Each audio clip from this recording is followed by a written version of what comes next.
Hello दोस्तों, Peerless divine emperor के episode 11 में आप सभी का स्वागत है। पिछले एपिसोड के आखिर में हमने देखा था कि यूनसे और उसकी टीम को खतरनाक भेड़ियों ने चारों ओर से घेर लिया था। आज देखेंगे कि वो उस मुसीबत से कैसे निकलते हैं और जंगल के अंधेरे में और कौन कौन से मुसीबत इंतजार कर रही है। एपिसोड की शुरुआत वहीं से होती है जहाँ वो खतरनाक उल्फ बीस्ट मौत की रफ्तार से यूनसेओ की तरफ बढ़ रहा था। बिंगलिंग तलवार के अंदर से चिल्लाते हुए कहती है, यूनसेओ पीछे से बच के।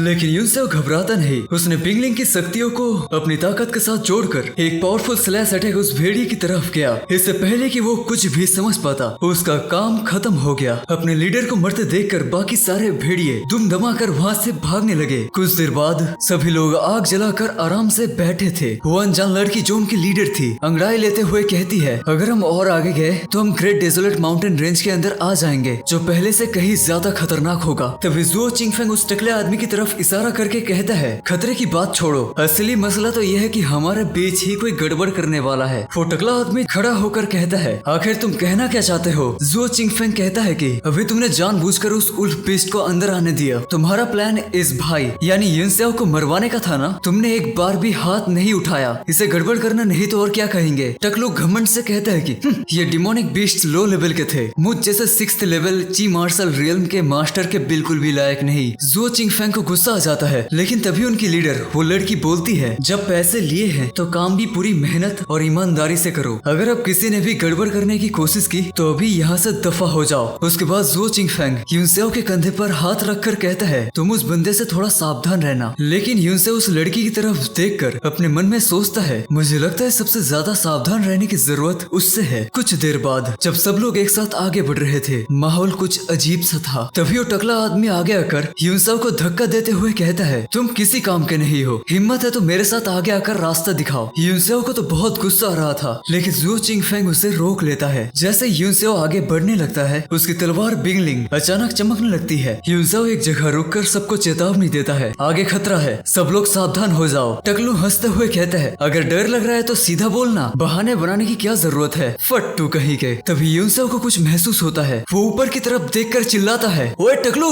वहाँ से हट जाओ। जब टकलू ऊपर की तरफ देखता है तो उसकी आंखें डर के मारे फटी की फटी रह जाती है। ऊपर एक विशाल मकड़ी एक इंसान से भी बड़ी अपने जाल से लटकी हुई थी। टकलू डरते हुए कहता है, इतनी बड़ी स्पाइडर? वो अनजान लड़की कहती है कि ये तो ब्लड थर्स्टी आई स्पाइडर है। दूसरी लड़की बताती है कि इसकी ताकत 7th लेवल ची मार्शल रियल्म के बराबर होगी, खासकर इसके बर्फीले जाल अगर हमारे शरीर पर लग जाए तो हमारा खून तक जम जाएगा। यूनसेओ कहता है कि इसके जागने से पहले हमें चुपचाप यहाँ से निकलना होगा। लेकिन वो बेवकूफ टकला डर के मारे भागने लगा। भागते समय उसका पैर एक लकड़ी से टकरा गया और वो आवाज सुनकर वो भयानक मकड़ी जाग गई। वो स्पाइडर सीधा उस टकले पर अपने बर्फीले जाल से अटैक करके उसे पकड़ लेती है। टकला अपने आप को छुड़ाने के लिए उस पर अटैक किया जा रहा था, लेकिन वो स्पाइडर अपने ही जाल से एक शील्ड बनाकर आगे बढ़ने लगती है। ये देखकर तो टकले के होश ही उड़ गए। स्पाइडर एक ही झटके में उसे दूर फेंक देती है। अपनी जान बचाने के लिए उस टकले ने एक नीच हरकत की। जब स्पाइडर ने उसकी तरफ अटैक किया तो वो जुओ चिंगफेंग के पीछे छुप गया। यूनसेओ चिल्लाते हुए कहता है कि भाई